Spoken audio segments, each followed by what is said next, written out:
আসসালামু আলাইকুম everyone, welcome back to my channel Samaira's world. আজকের ব্লগটা অনেক স্পেশাল ব্লগ, কেননা আজকে আমার খুব পছন্দের একজন মানুষ, মানে আমার টিচারের যেহেতু টিচার আমাদের ফ্যামিলি মেম্বার্সদের মতোই, তাই টিচারকে অনেক রিকোয়েস্ট করে মেহেদি প্রোগ্রামটা আমাদের বাসায় করা হয়েছে। যেহেতু আরজু ফুপিও টিচারের ফ্রেন্ড, তাই আরজু ফুপিকেও ইনভাইট করেছিলাম। দেন আমার নানু এসেছিল।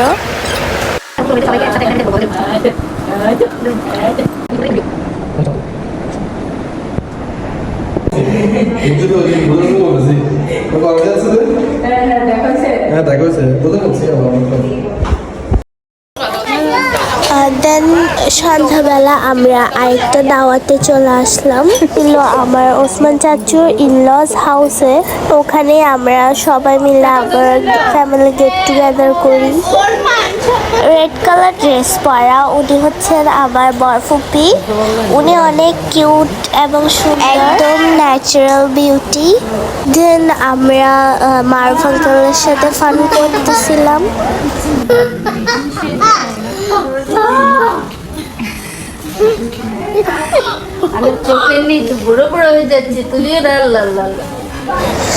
দেন আমরা কাজিনরা সবাই মিলে বারান্দায় দাঁড়িয়ে গল্প করছিলাম। বয়সে চাপ পড়ে গেছে চোখে দিতে।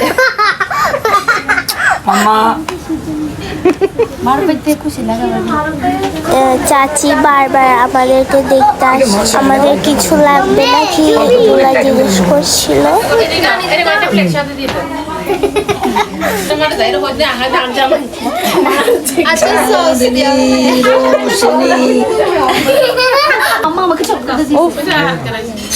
না না এখন না কেন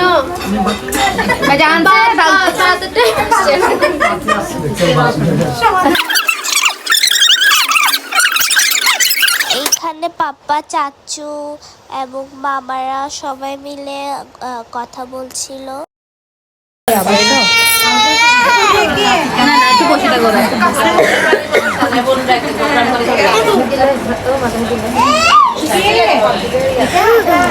দেন আমরা সবাই একটা রুমে বসে গল্প করছিলাম এবং অনেক ফান করছিলাম। চলে আসলো আয়েশার প্রিয় একটা মানুষ, এবং সেটা হচ্ছে নানু ভাইয়া।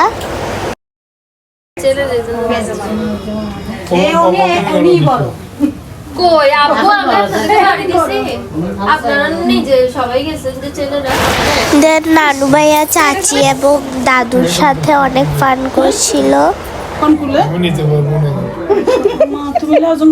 চাচিদের বাসাটা খুব সুন্দর এবং গোছানো। আপনারা সবাই আমার নানু ভাইয়ের জন্য অনেক দোয়া করবেন, যাতে নানু ভাইয়া সবসময় আমাদের সাথে থাকতে পারে।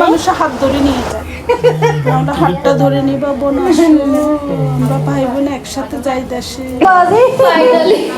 পাপাদের এবং আমাদের খাওয়ার ক্লিপটা আনফরচুনেটলি নেওয়া হয় নাই, তাই এটা হচ্ছে যখন মাম্মারা খেতে বসেছে তখনের ক্লিপ।